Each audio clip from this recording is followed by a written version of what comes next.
pessoal, sejam bem-vindos ao canal WR Filmes. Estou com o diretor Büchi? Tizian Büchi. Tizian Büchi. Büchi. Büchi. Estou com o diretor Tizian Büchi, que está presente na Mostra de Cinema de São Paulo com o filme Ilhas, like an Island, a Pequena Ilha. Welcome. This is your first time in Brazil? It's my first time in Brazil, yeah. I just arrived yesterday. I unfortunately haven't seen the movie yet. Could you comment a little about the movie and talk about the idea of this movie? So the movie starts with two. I like to say that the starting point of the movie is three meetings.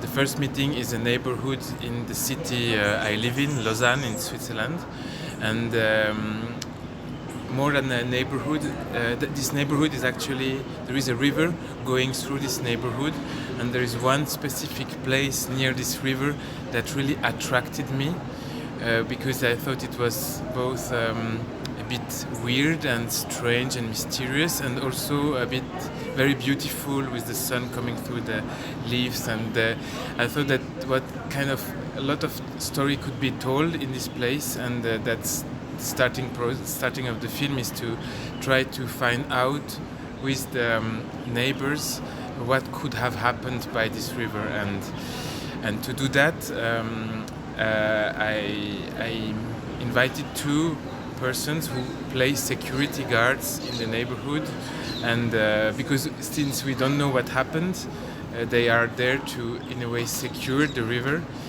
And quite quickly you understand that this process is a bit is a bit absurd, this watching the river, but it's a way to meet them and to meet the people from the neighborhood. So the two other meetings are with those two persons. One is Daniel, and he was a controller in the bus in Lausanne, in the city I live, so he checked if people have their ticket. And I liked the way he did it because he was in the same time very impressive physically, but also very nice with people. And I liked, and I thought if one day I make a film, I would love to make a film with him. And that happened 15 years after we met. And the third meeting, and then I stopped, is with Amar, is the second security guard, and he was my flatmate at the time we shot the movie. And he wanted to take part. First I didn't know what kind of role I would give to him, and then I had the idea that actually there could be not only one but two security guards, and that's how the film was constructed. So step by step from those three meetings on. You made a film that combines document and fiction, and can you create a cinematic experience without compromising the veracity of the challenges, the story, the documentary? Yes, so that's a good question. But it's also what I try to do in the film, is to play with these limits and the frontiers in between documentary and fiction. And sometimes probably it's interesting for me also that you don't really know what is real and what is imagination, but in the same time you can also say that imagination is part of reality as well. For example, one of the two characters, Amar, he is somebody who is really open to imagination, and when he is in front of the nature he can feel things. That's what we build up also in the film. So it's, of course, it's a bit we go in something that is more like magical realism, realismo magico, I don't know, maybe who plays with the borders of what is real and what is imagination. But I think we shot 2 times 1 month, so it's quite a long shooting, and I think I know the characters quite well. So I think I don't cheat with them. I think they are in a way represented. We did the film together, but sometimes, of course, it's an open question, and sometimes for the audience it can be a bit troubling to know what is fiction, what is documentary. But even they notice there are both in the film. But I like to open cinema to this kind of experience, because I think it connects you to the reality in a more strong way. Also, it allows you as a viewer to make your own point of view, and that's something I like as a spectator, and I try to make in the film as well. You talk a common element, a river, and turn into a mystery and a fantasy element. Could you tell me why it is so difficult to value something common in our days life? It's very interesting. For me, yeah, maybe I can give a bit the context. Is also that Lausanne, the city we live in, is a city that is like a balcony on the lake and the mountains, and so this is the main scenery. And when you think about the picture of Lausanne, it will always be the Alps and the lake, and this is like the major picture of the town. And the neighborhood we shot in is like a bit in a hole. It's like not, they don't have this view on the lake and the mountain. They're a bit in a hole, and it could also be thought that it's a neighborhood that is a bit badly considered, because there is no view and stuff like that.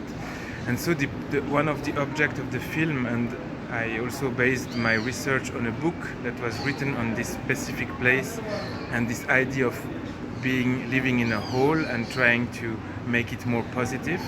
So the idea is to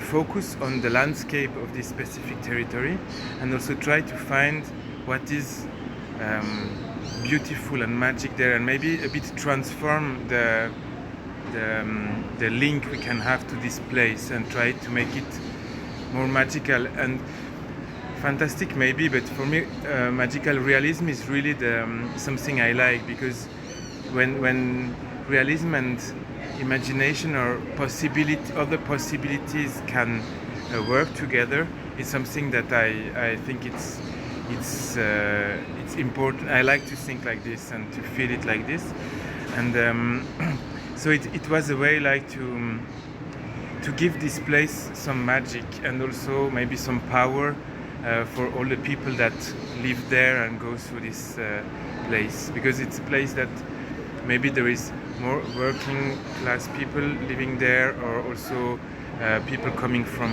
abroad that live there, and I think there is some control in the town for them to make it right, to the rules of Switzerland and stuff like that. There is always a bit of control also from families and stuff, and for me to put this magic on, it's just to switch a little bit the how you can consider a river.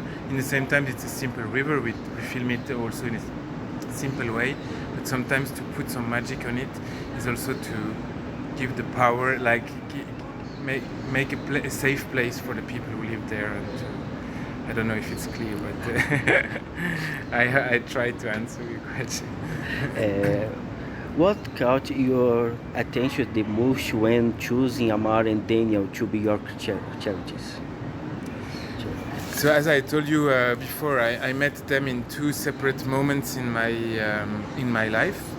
Daniel, I met him more than 15 years ago, and Amar, it was maybe 5 years, a bit more, 6 years ago, and he wanted to to play in the movie Amar. And then I thought it was very interesting, because there are two characters with very different way to interact. Also, Amar is like more the dreamy person, and Daniel, he's in Switzerland for 30 years. He's very close to the rules. He had a job, we had to respect some rules, and he's very straightforward. And so they were quite different. And Daniel is older than Amar, and there was also a possibility to speak about some transmission elements. But in the same time, Amar, sometimes you don't really understand the mission he has in the film, like securing this river in this quiet neighborhood. It doesn't see the sense, and maybe he's at least as right as Daniel, who makes his job, let's say, more seriously. But they were like very different characters, and putting them together, I think it could create good interactions and funny ones as well. So that's actually what happened. They're very close to the character. The character in the film are very close to the people in real life. So it's My last question: what is the like directing our characters in a fiction film? Actually, this film was not very written. There were like main ideas, some elements that I wanted to put together. It was also very much inspired from the stories people in the neighborhood told me. But of course, there was like these fictional elements, like their job and stuff like that. And so there were scenes where they had some instructions about they should have to talk, but some others where they were totally free speaking about their lives or their past or stuff like that.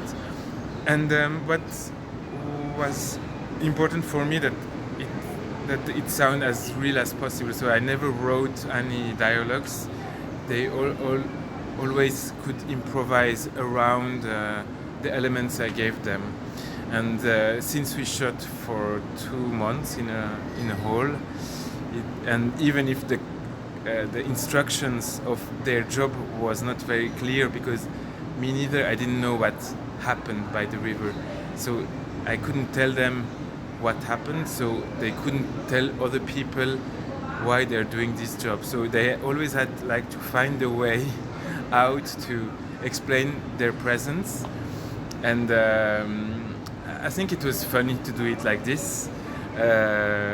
And I think that they are good actors. I'm very proud of them. But it was important for me not to write dialogues, because if I would have written dialogues, it would have been too. We could have felt that it's a bit weird, probably. So. Thank